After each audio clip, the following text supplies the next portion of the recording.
From the halls to the mic, it's time to be heard. Where student stories take flight, every voice has its word. With Superintendent Olson and us in the mix, it's Student Voices Monticello's Picks. We will build our own schools. We live by our rules. One body and soul. One body and soul. One body and soul. Spotlighting student stories one voice at a time. Welcome to Student Voices. Now, here are your hosts, Jordy Goerz, Dawson Bleck, Natasha Forstie, and Superintendent Olson. Hello, Monticello community. I'm Superintendent Olson, and today's episode is a special one. We're joined by three amazing students, Jordy Goerz, Dawson Bleck, and Natasha Forstie, who represent the heart of our schools and the future of our community. Students, I'd love for you to take a little bit of time here, introduce yourself, and make sure our listeners feel welcome at home as they're listening to you get started on our podcast, Student Voices. Yeah, I want to say thank you for having us here. I'm Jordy Goerz. I'm a senior here at Monticello High School. I love music, sports, and all things technology, and I love to be involved in every opportunity that we have here. I'm Dawson Bleck. I'm part of the Monticello High School student body. I'm a senior this year. I'm more so part of our certified nursing assistant class, work a lot on the technology side of things inside of our Memorial Stadium tech crew. And then along with that, I'm in multiple of the CIS AP classes. I try and get involved with those and take advantage of those opportunities. Awesome, thanks. I'm Natasha Forstie. I'm also a senior here at Monticello. The extracurriculars that I'm more participated in is our Unified Club and then also spending time at Eastview volunteering with the little kids. Today we're talking about the upcoming November 4th operating levy and what it means for Monticello Public Schools. Not for me, but through the voices of our students. Before we dive in, let's talk about what an operating levy is. When there is a gap in funding from the state, an operating levy bridges that gap. Over 70% of school districts in Minnesota have an operating levy, and those who don't, they just may be going for one this election. The levy provides funding for teachers, staff, class sizes, maintenance, technology, athletics, activities, safety and security, and innovative programs like STEM or your career pathways, and all of the hands-on internships and apprenticeships, and our one-of-a-kind nature-based education program. This November, voters will decide whether to approve or reject a new operating levy for Monticello Public Schools. The proposed levy would increase funding from $775 per student to $1,550 per student, generating approximately $6.6 million each year to support our schools. It's important to note that this is not a new tax. It would replace the district's current operating levy, which is set to expire at the end of the 25-26 school year. So please know, just because the per pupil looks like it doubles, your taxes are not per se doubling. On our website, the school district website, you can find a tax calculator to figure out the exact amount that your home value would showcase how much your taxes would increase. For example, a $350,000 home would be about $25 per month. And so we want to just make sure that everybody has the facts, not only about the funding, but to hear from the students here today and be able to dive in deep with them. All right, let's hear from our guests. Jordy, why don't you start? What's something that makes Monticello Schools special for you? Yeah, for me, I love the opportunities that we have here. I'm involved in athletics. I play tennis and a bunch of the clubs, specifically robotics. I'm heavily invested within that program. And it's an amazing how many options that we have here. Between sports, arts, and leadership, there's something for everyone. I speak for our entire student body when I say this, that our activities help stay connected, build friendships between our peers, and just help us feel a part of our community. That's great to hear. When I see you guys doing the things that you love, whether it's in school or after school, there's nothing that brings a community closer together than seeing people doing great things together. So a great start. Thanks. Dawson, how about you? For me, it's definitely been a lot of benefits from our Career Pathways program. I'm part of the trades and apprenticeship track, mostly with that CNA internship, and then also with working inside the stadium and even inside the school sometimes with technology. I've dabbled a little bit in the youth service program. I've learned skills that really make me feel like I'm ready after I graduate. And it's really not something that every school district offers, and it's a huge reason why I feel prepared for life after school, and I think a lot of other students are, whether they plan on going to college or going straight to work. You guys are absolutely nailing it. That's why we want to do those things. We want to make sure that you're ready for whether it's the workforce, 2-year program, 4-year program, military, but we want to make sure that you feel connected and get to try things while you're here in school, and those things are free before you get out there and have to make decisions that cost money. Natasha, what stands out most for you about Monticello? I would definitely say the teachers and just the staff throughout the building. Throughout my 3 years here and the start of this 4th one, it's clear that they know us personally and they care. The small class sizes are especially what make a difference because it ensures that teachers have time to help one-on-one, and that's something that is definitely not taken for granted. Some of my favorite connections I have had at Monticello High School have been in my advanced courses. Without the extra support in those classes and the one-on-one time with the teachers, I wouldn't have been able and wouldn't continue to be able to navigate as efficiently. It's awesome. You guys, you can know what our school system is all about, and I think the public hearing that from you, it makes a world of difference to connect people to what kids are experiencing today. Schools aren't like they used to be, and that's a pretty good thing. I know when I went to school, we pretty much just sat in straight rows and desks, and knowledge was professed onto us.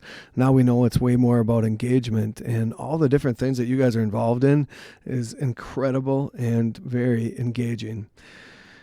You've highlighted what makes Monticello so special, for sure, and it really is those programs and opportunities. But the reality is, the state funding, has not kept up pace with inflation. And if we look at our student enrollment, our enrollment has been flat for about 22 years. So the main source of revenue is from per pupil student enrollment. And so if we've been flat and the state hasn't kept up with inflation, we kind of have a double whammy going against us here in Monticello. We haven't let that stop us. We are diving in, and we're trying to create the very things that you guys need to be successful. While we've been successful in creating those engaging programs, I'm going to tell you, it hasn't been hard. It has been hard. Monticello ranks 283rd out of 331 districts statewide in the 2 revenue sources that come to school districts. That puts us at the bottom 15% for available revenue to educate all of our kids. If the levy doesn't pass, the district will have to make over $8 million in reductions, $2 million this upcoming year. We already made $2 million last year, and then a projected $6 million in the coming year after that. That means fewer teachers, larger class sizes. The very thing that Natasha was saying that she appreciates is having lower class sizes and reduced programs and opportunities that both Dawson and Jordy talked about is so valuable. I'm going to pass over here right now and give you a chance to discuss what's at stake through the student perspective. Jordy, tell us what's at stake for you. Yeah, honestly, with the activities that I love to be involved in, right now the fee to be in each sport or activity is $275 per season, and there is a family cap set at $1,200. But unfortunately, without the levy, those costs could rise to $1,000 per student per activity, and that would remove the family cap. This would make it very difficult for families and students to participate, and because they're such awesome opportunities for our student body, this is devastating. Absolutely. And even though we have the opportunities and we have what I would call a reasonable cost, I know that you're out there pounding the pavement, and as one of the captains of the robotics team, tell us a little bit about some of the fundraising that you've already been doing. Yeah, so robotics itself is a very expensive sport. We do all of our own funding between fundraisers that the students do, but we also have a whole business team that we go out and we talk to sponsors, so people who are interested in what we do and what we kind of look after. And if they're interested, then they will be gracious enough to sponsor us and allow us to be successful in return for their recognition for their amazing support. Thanks for making those connections with the businesses.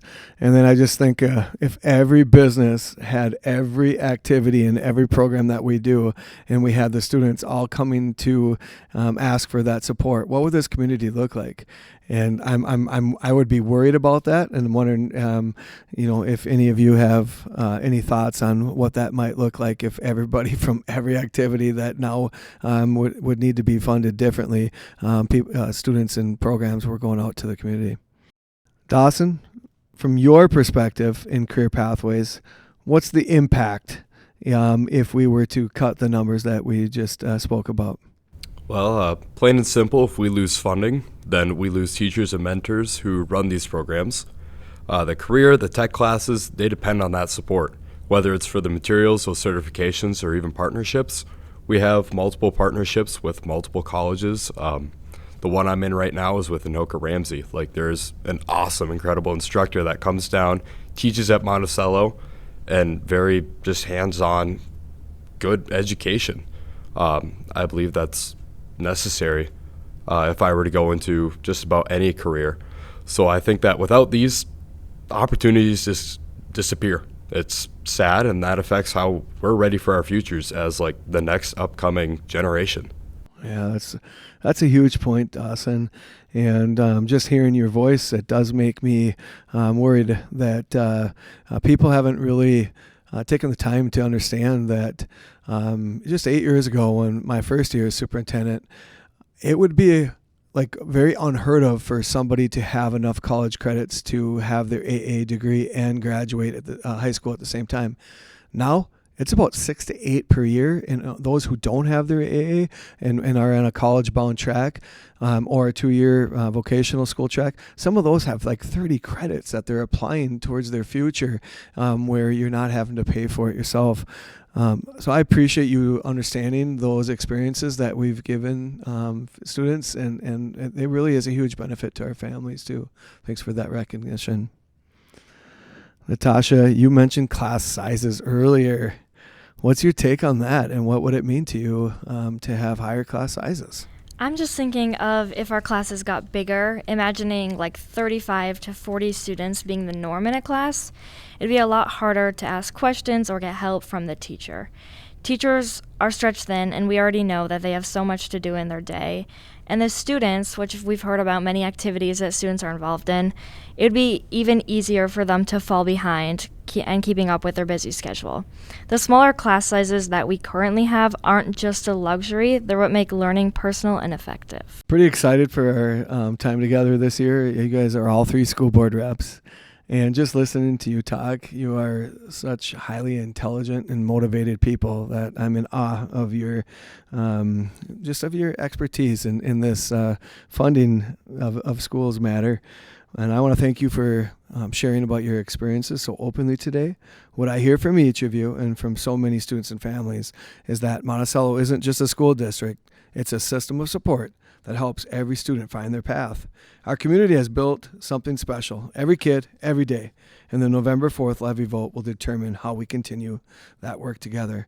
I want to emphasize, again, this podcast isn't about telling anyone how to vote. It's about providing facts, sharing student voices we have here today, and encouraging everyone to make informed decisions. You can find more details, including FAQs, a tax impact calculator, and informational videos on our website at monticello.k12.mn.us/levy-2025. Thank you for listening to our first podcast and for going deeper to learn the facts about the proposed operating levy of Monticello schools in this November 4th election. We look forward to using this podcast platform throughout the year to be the voice of students, not only here in Monticello, but all over the state and country. Thanks for having us and listening to the voices of students. To learn more about the 2025 operating levy, visit monticello.k12.mn.us/levy-2025. Be informed and remember to vote on November 4th.